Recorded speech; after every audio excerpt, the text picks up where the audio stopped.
And we're live from the Broken Spoke Taphouse on a Tuesday. I'm Ernesto Garcia, and this is your Mesilla Valley News Sports Podcast. Getting things started, and let's get right to it. We're going to bring Max in just a second, but I got to say, is there any Seahawk fans who need therapy right now? I mean, just how bad is it for you in Seattle? Drew Lock is your quarterback next year, okay? Drew Lock is your quarterback. Wide receivers have got to be saying they're their agents right now, get me out of here. And I can tell you how many times the meme has played of people going, Wilson from Castaway, with Tom Hanks saying that. Yeah. So I'm just feeling bad for every Seahawks fan right now. I don't think they know what's happened to them yet. Well, I don't know what's happened. Well, Russell Wilson's got traded. Okay, where'd he head? To the Broncos. Okay, and Drew Lock is now going to go play there. I won some money on that one. Yeah. Aaron Rodgers makes a lot of money, and unfortunately, Dion lost 2 toes, and I'm not kidding about that. He did. I'm kind of surprised at Aaron. I mean, that's a lot of money, but he's going to be the franchise, although he hasn't quite said what it is. We don't know the exact terms of it. All we know is he's getting a Rodgers rate discount, and he wasn't really going to leave unless Tennessee was going to give something up, and the Broncos were going to give up a lot. Yeah. He's got to be sick of running for his life, though, you know? Yeah, he needs a real line. You know? Well, you know, when you got defensive players, and our guest is going to tell you, you better be ready. Defense is now becoming a lot more. Didn't we remember watching that big game? And wasn't it an Aaron Donald guy who should have probably got the MVP on that after the way he played, you know? Well, I'll let our guest Chuka tell us a little bit more about that and see what he says. We got Max up here. He's up first on deck at the Broken Spoke Taphouse. Great time to come on out here today, and it's great to see you, buddy. And what do we got to serve today? Oh, look, okay. So we got show it right there. Which one do you want me to show? This one? Both of them. You can show it to both. Ooh. All right, there it is. Look at that. That is the California burrito. We got the calabacitas. We got the Spanish rice. This thing is a meal for 2. It will put you away.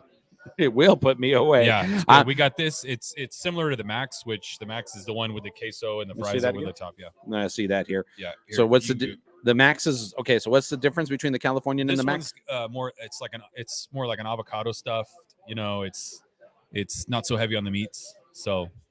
All right, I'm going to get ready to take the first bite of it a little bit later here. So you guys are going to have to check that out. We're going to have to check it out. We are going to check it out. So you want me to keep it here? Yeah, I'll keep it right there. So therefore Chuka can get and have some, and I can have some too. All right, we'll get that there. Good. John will probably get a bite if Chuka chooses not to. So we'll go that way. All right, we've got exciting news. We are counting down the days right now to a big St. Patty's Day party here at the Amador. Everyone's called in wanting tables. Tables are gone. You got to get your tickets now. Yeah, the ticket basically it's $15 at the door at this point, and come on in. We still have plenty of room, plenty of tickets. There's actually still a lot of tables. It's just the ringside tables are the ones that are sold out, and some of the rail tables, but we'll have seating for a lot of people. So don't be shy. Don't worry. You can still get in here. It's going to be a fun day. We're going to start charging at 4:00. The cover. We'll have pub games going on. We'll have giveaways, raffle prizes, green beer.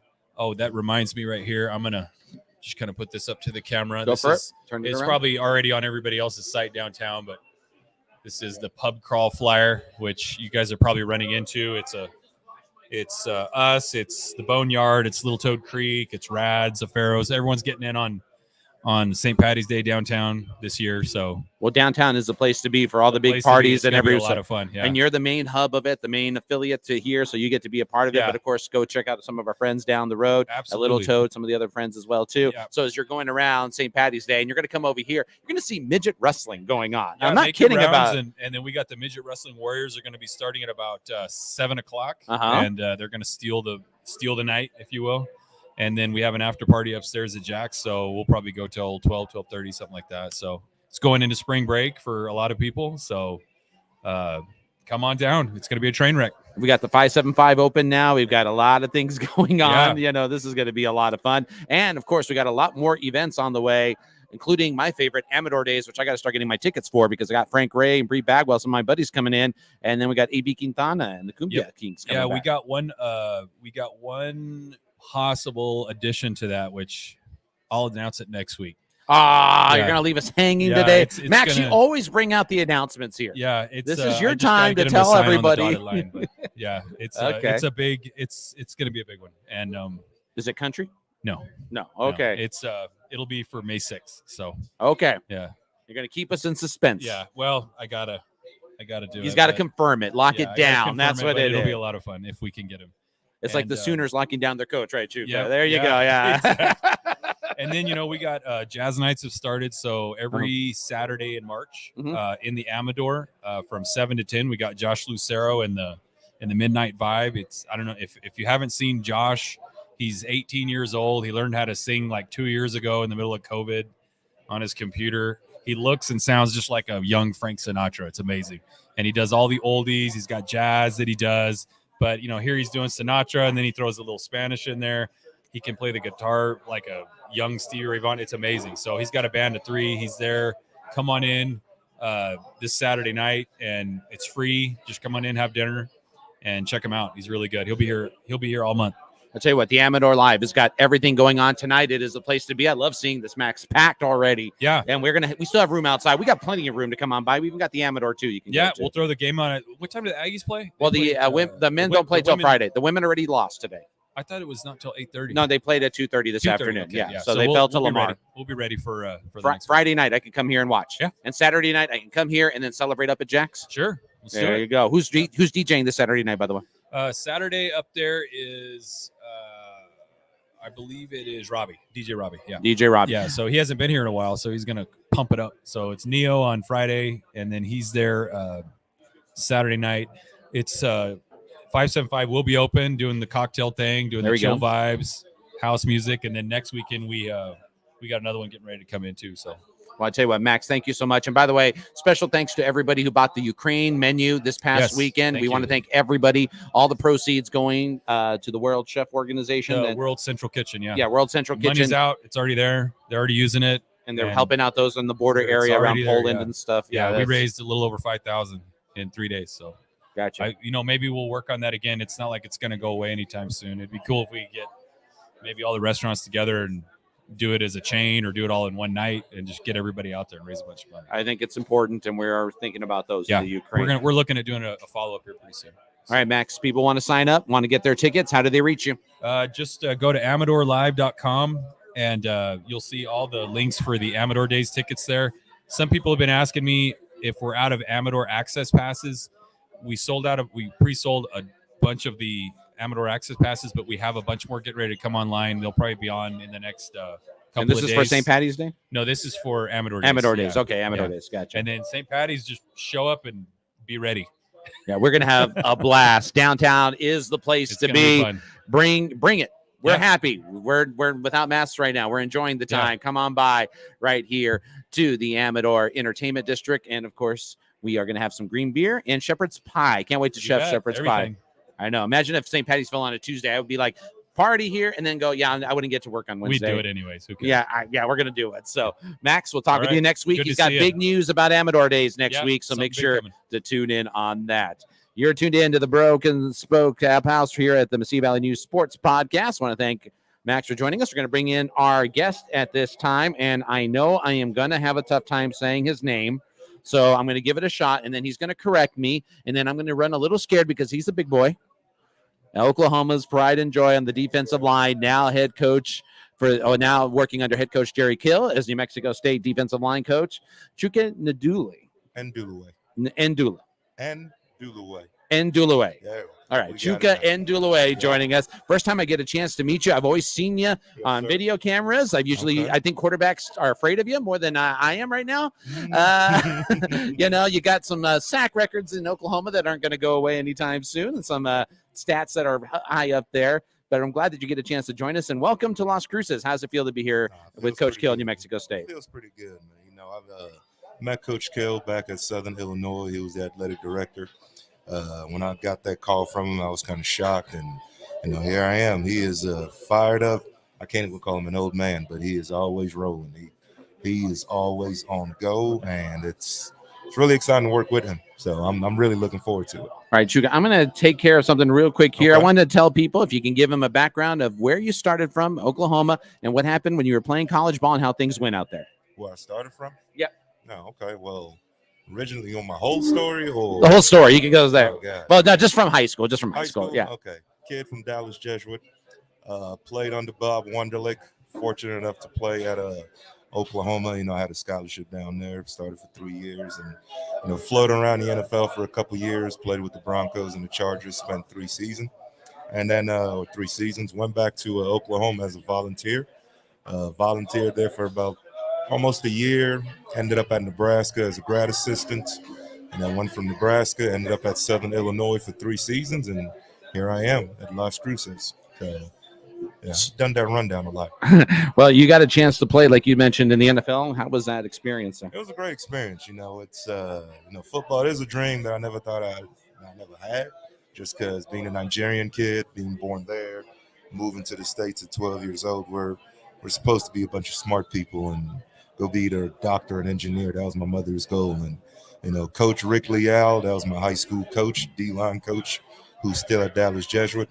He saw something in this skinny African boy, and the rest was kind of through him. So he's kind of like my dad throughout this whole process. So it's been real fun.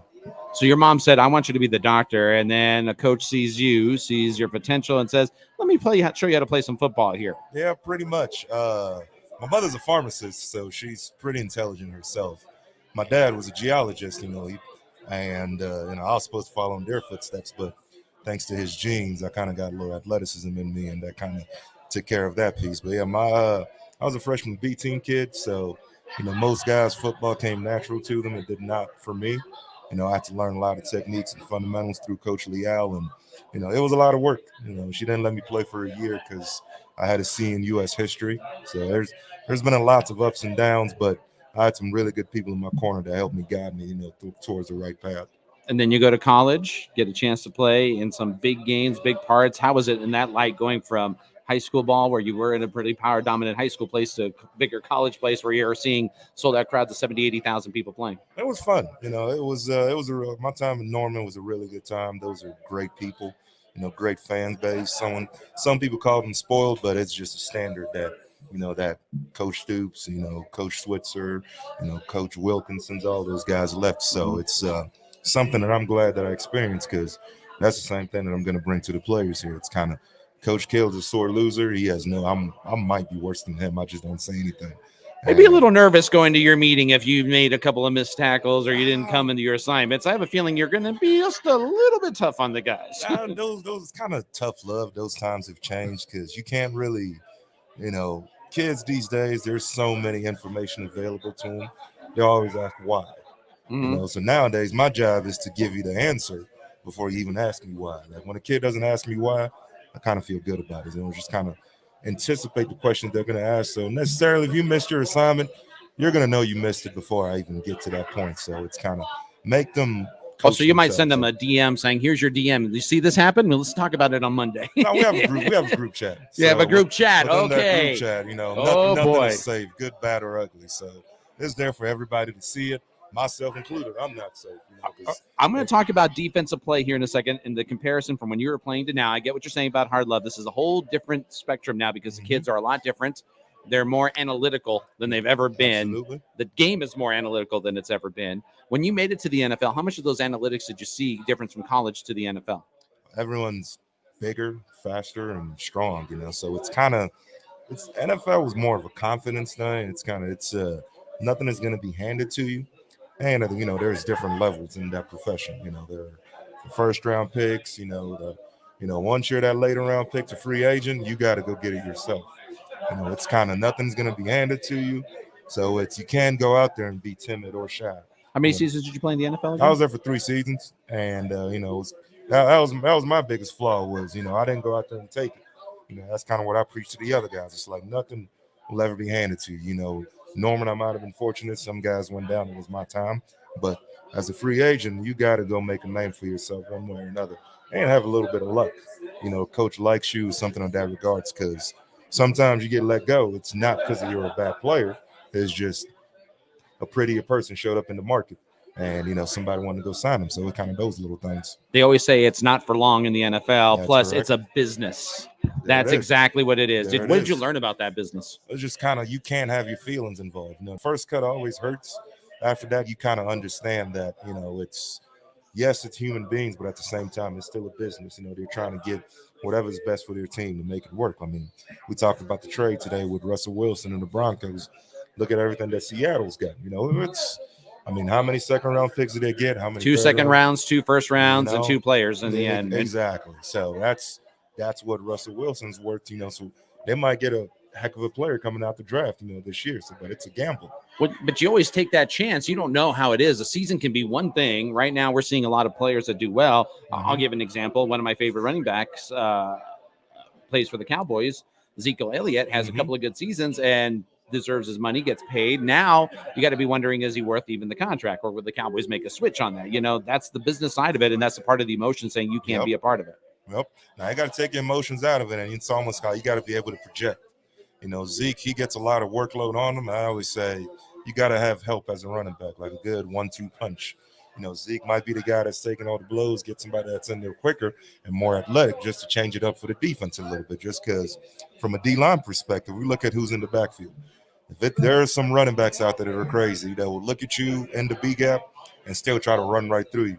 And there are some that don't want to get hit all the time. So Zeke, he might be a guy that likes contact all the time. Eventually, that's going to take a toll on your body. Not everybody out there is Adrian Peterson. Those guys, there's always freaks, within the freaks of the NFL, So it's kind of, Zeke, he had a great first few years, in my opinion. I just thought while he was taking those blows, just from an outside guy looking in, just get him some help, get him somebody else that can help carry that load. So it's not always on his shoulder, Wow. I want to get right to the game a little bit here. And as you come up to New Mexico State University, Coach Kill calls you. How was that call? How did it go? How did he say, I need you over here? Not going through the whole details. It was like with everything, it's like recruiting. It's an extensive process. It feels like it was a week long, but really it probably was like 2-3 weeks. It was just kind of, hey, it's you and a bunch of other guys. This is what we got going on.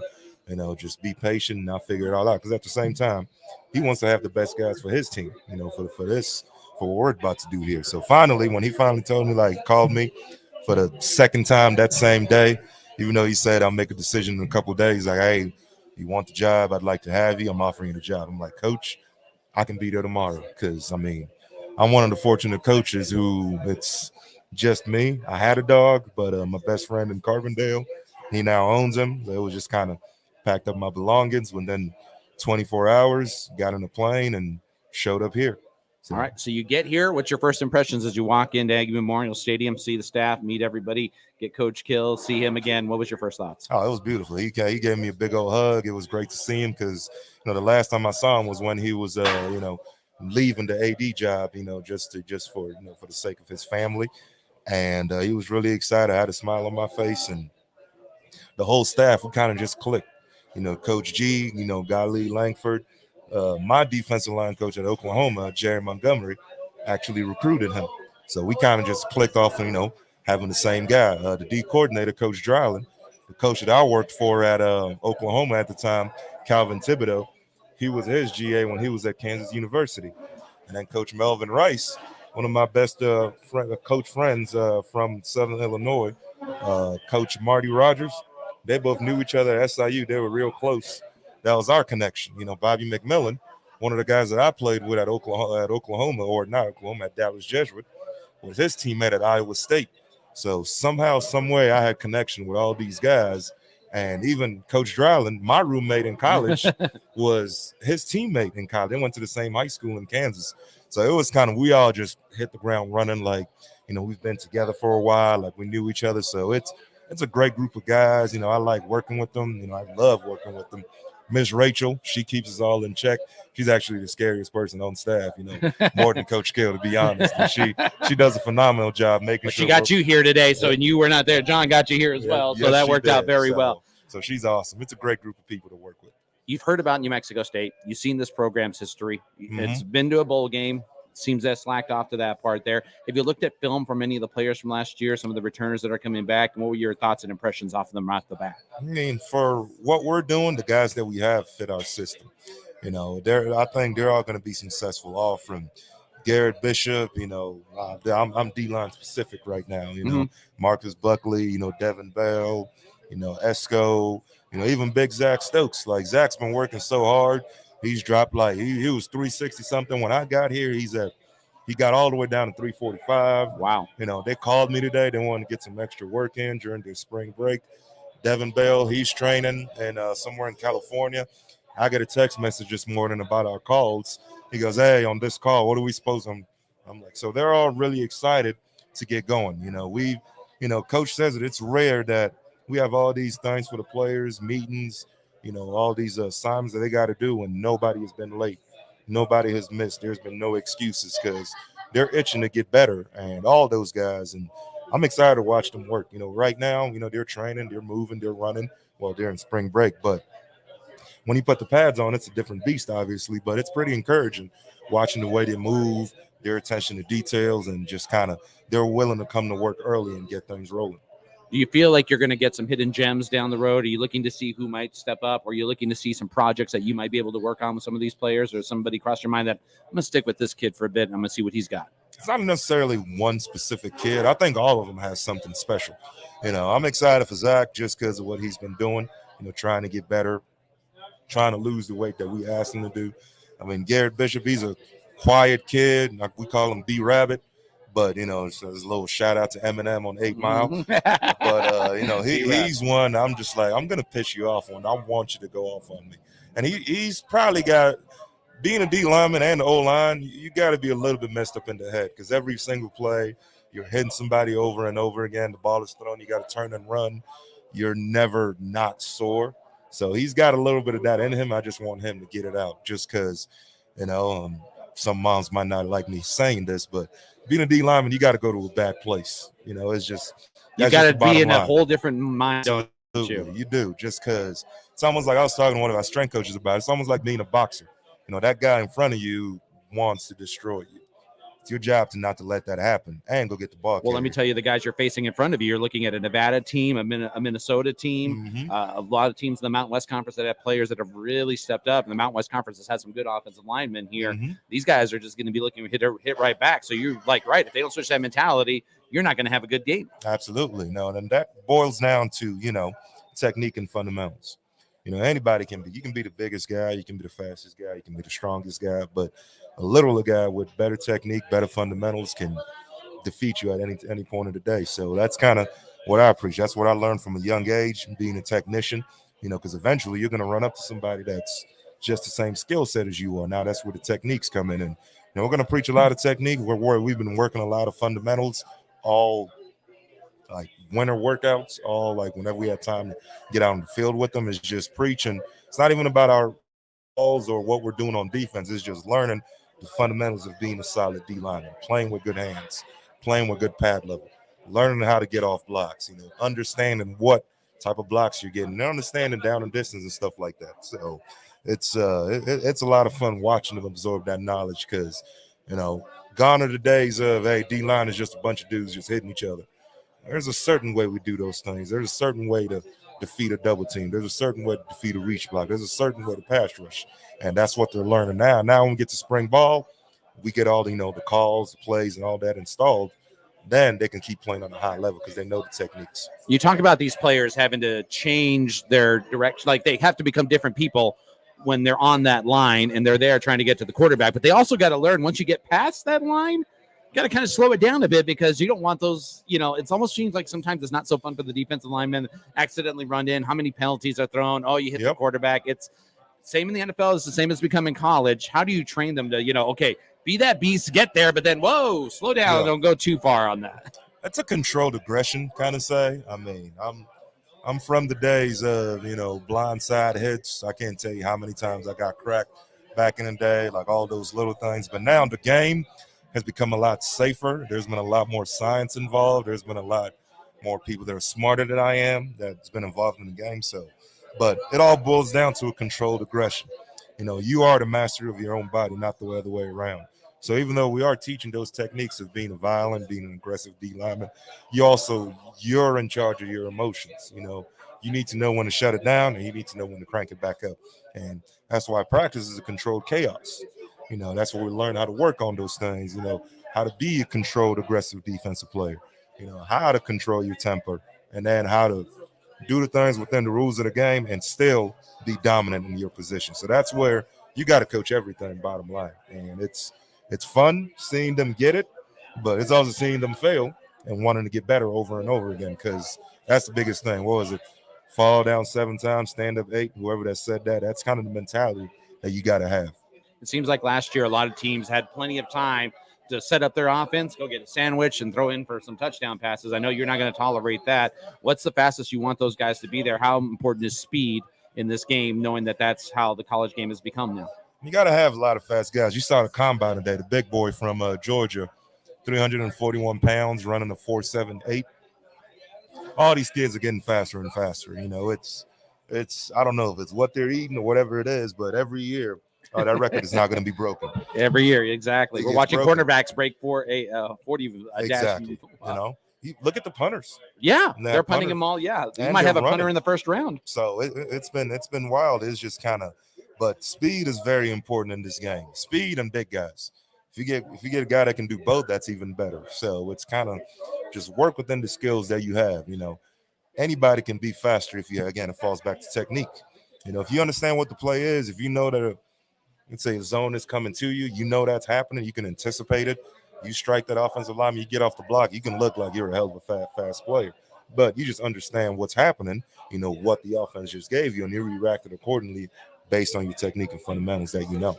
I tell you what, I think nothing is more exciting than watching defensive players. I know there's people that say, oh, they need to cut back on defensive celebrations. You know, defensive players don't usually get the ball to score a touchdown and do a dance afterwards. So let them have some fun. Are you in that part too? I agree. You know, it's a lot in the game of football. And what I mean by that, they do a lot. I'm talking about those players, from morning workouts to conditioning to the practice training. I mean, you only get how many? 11 guaranteed Saturdays, 12. Yep.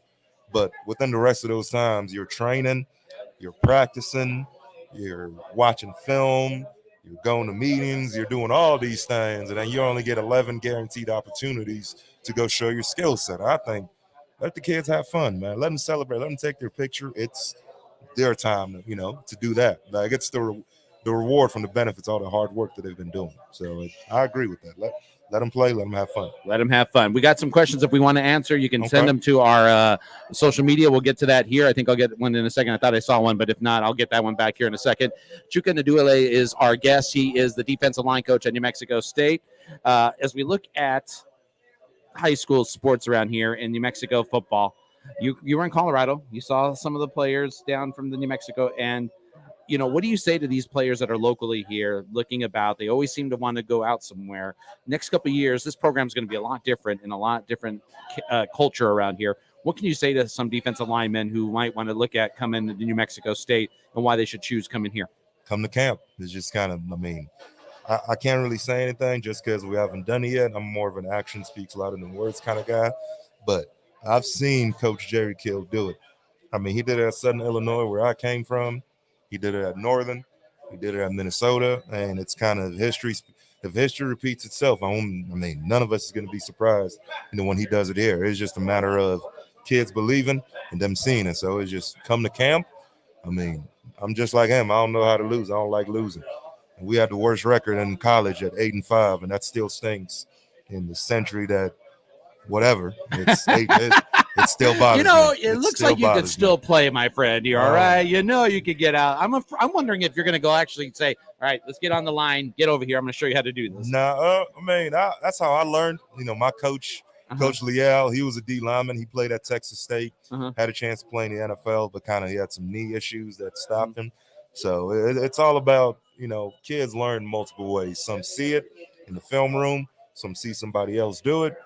Some go out there and do it themselves. Every now and then I show them where you're supposed to put your hands, how your feet are supposed to be. So it helps. And, as a former D lineman, I still have that itch every now and then. I can already tell. I'm afraid he's going to stop me here. Actually, what time is it? It's I was supposed to be at I'm going to give them a shout out, even though I have no idea about this. Zia Martial Arts down here in Las Cruces. They do we practice jiu-jitsu. So you do jiu-jitsu? Yeah, I get beat up, which is really fun. I'm not even going to lie to you. But it's a good little community down there. But the thing about it is it's similar to being a D lineman, learning how to work the angles, use people's momentum against them. So that's kind of, on my free time, that's what I try to do. So shout out to Zia Martial Arts crew. If you're into cruise this area, go check them out. It's fun stuff.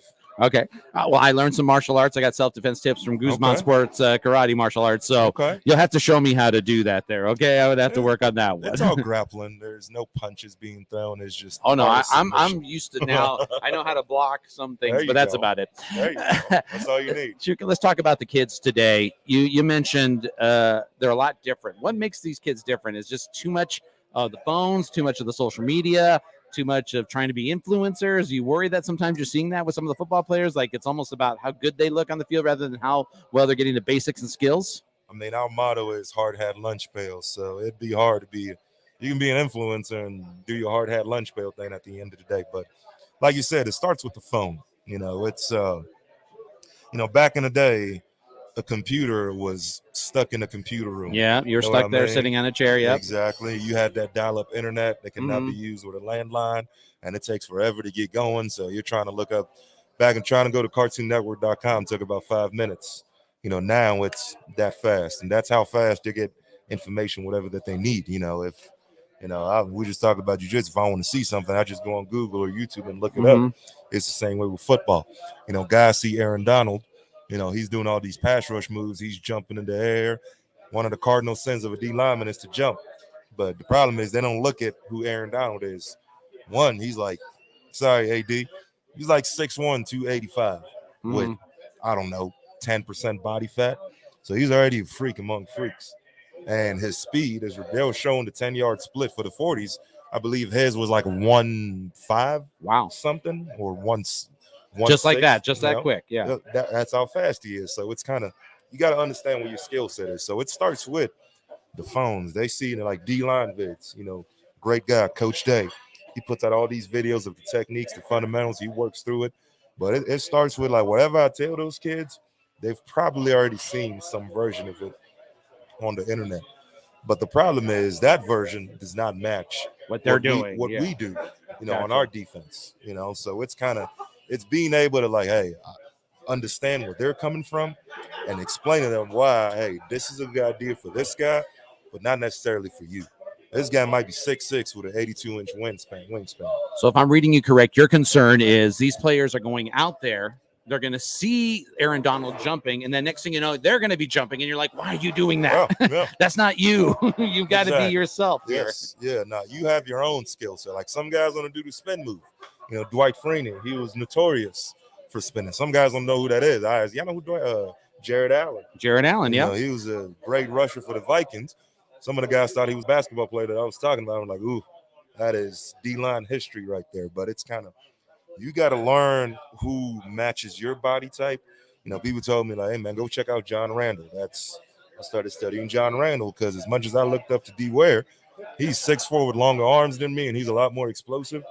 I couldn't do some of the things that he could do just because of his body type. But if you were quick enough and you can get in the backfield, that made a difference. And as long as you tackle. Exactly. Any means necessary to get the ball carrier down behind the line of scrimmage. But, so it's kind of in terms of kids now, they're also a lot smarter. Back then we didn't have all that information like they do now. So I remember whenever coach would tell us to do something, it's like, all right, I'm doing it. If you ask why, you might regret it.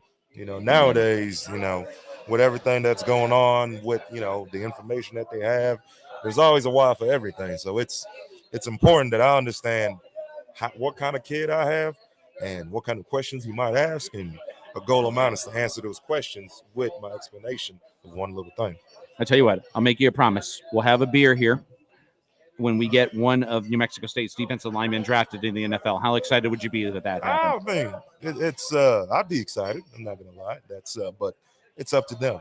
It's just kind of, I'm just a guy that's guiding them. That's not I don't really worry about those things. It's about the team first and foremost. I mean, it's just kind of, if he gets it done, good for him. If not, play your ass off for us. Do what you need to do. Help us win.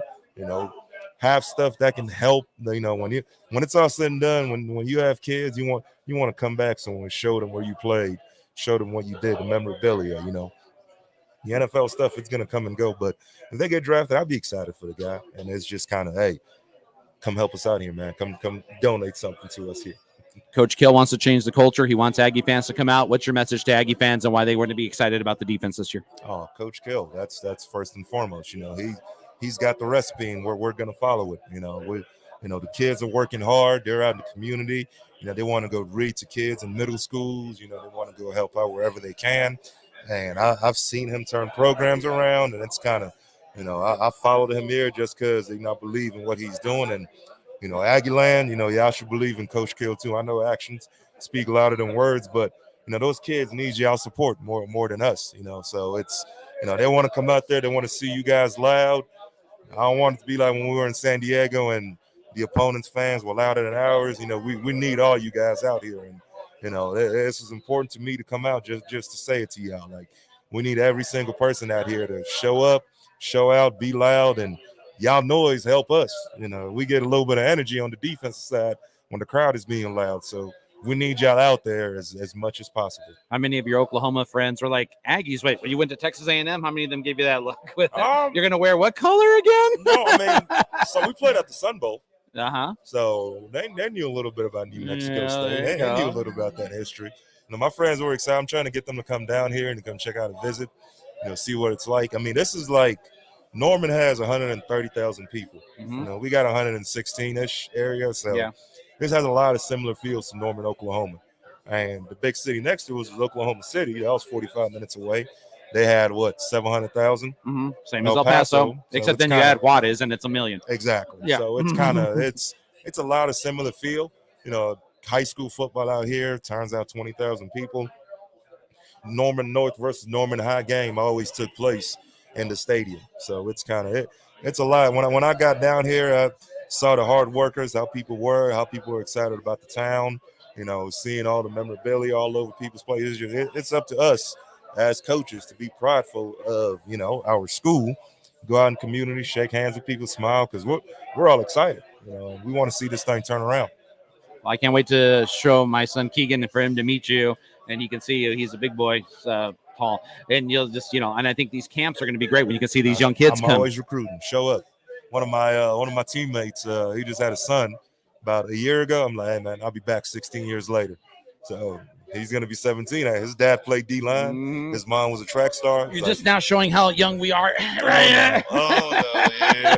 Hey, I'm still single, so those children will show up one day. My mom doesn't like me saying that, but sorry, mama. Yeah, sorry, Mom. Mother's Day is coming up. He's got this day. I got 12 kids right now, so they got all my attention, all those D linemen. So technically, I got kids for her. Some fun questions to have fun with. NFL, who got the better deal, Seahawks or Broncos on the Russell Wilson trade? Everyone needs a good quarterback. Right now, you never know, but if you're talking right now, I say Broncos because they got a pretty good quarterback. But you never know what's going to show up out of this league, Was Aaron Rodgers right to stay in Green Bay, or should he have gone somewhere else? I think my D-line coach, he's with the Packers, so I want him to keep winning. I want him to win a Super Bowl, so yeah. It's a good idea that he stayed with the Green Bay Packers. Jimmy Garoppolo, where does he end up going? That's a good question. I have no idea. Tampa Bay, maybe? I need Tom Brady to come back. I'm sorry. I hated on him for too long. I apologize. He won a lot, and then as soon as I became a fan, after that Atlanta game. Does college football need to go to an 18 playoff instead of a 4-team playoff? Oh, that's a hard question. I don't know. I'm indifferent. I like being one of the 4 because it's like an elite, Mm-hmm. So I agree, or I understand, excuse me. Some of the smaller teams want to get in, all those kind of smaller conferences, but 4 seems kind of cool to me, man. It's like you got to be the best of the best to get in. It's kind of that's what it. I know there's always going to be room for Alabama and all. You got to beat Bama. That's mm-hmm. You got to knock those guys off, and it's not really an impossible feat. It's just having a belief and getting it done. So. How upsetting is it now that the players can sell likenesses compared to back when you could play? Now that they can sell their likenesses and make some extra cash that way. Well, there's always that old player resentment. Like we had the NCAA video game checks, and the older guys were like, "Well, we didn't get that," and now I say it's about time. For those guys, it is. I had my time in college. The best part about college for me was being broke. Just because you found ways to figure it out, whether it's where the next meal is going to come from or what you're going to do at the cafeteria, just kind of getting closer with your teammates, who my roommates, we're still lifelong friends still this very day. But for me back then, being broke was fun because you were a college kid and you just figured out a way to get right. Now it's, with Pell Grant and name, image, and likeness thing, it's a little bit of a different time. So they have their ways of having fun. I think it's TikTok. I'm not on that. Don't even try me. Lincoln Riley, did he make the right decision? I'm glad Coach Venables is home. That's how I'm gonna take that. He's not going to even touch that one. You just got to win the Pac-12 compared to the SEC. And did Oklahoma make the right move going to the SEC? Yes. Why not? It's Oklahoma. So it's just kind of. Although, what's Bedlam going to look like now? Still Bedlam. Really? Yeah, it's just Do you really think it's going to look like it? It's just a different conference. It's still Bedlam. It's little brother trying to come after the big brother. How long will it take for Oklahoma to catch up to Alabama and those schools? Oh, gosh. Not long at all. Wow. Okay, you heard it from him. You heard me. Yeah, you heard it from Boomer Sooner over here. My alma mater, man. I can't sit there and say Alabama's better than us. Sure, we beat Bama while I was in college, so it's kind of sorry, D-Square. So I had a buddy that I played with. I always tell him that. There's going to be people looking at this going, "Did you hear what Juka said? Look what he said here." Yeah, I said what I said. I've always been in front of my alma mater. He knows jiu-jitsu, people. He's a defensive lineman. All right. I'm not that good. I'm still a white belt. Yeah. So y'all can beat me up. Don't kid yourself. And you stand up and go, "Okay, see you later." That's what it. I'm still a young white belt. So thank you. Thank you, sir, for joining us. This is our Mississippi Valley News Sports Podcast from the Broken Spoke Tap House. We'll see you here St. Patty's Day next week. Big announcement. Make sure to tune in for that and more for the Mississippi Valley News Sports Podcast. I'm Ernesto Garcia. We'll see you next week.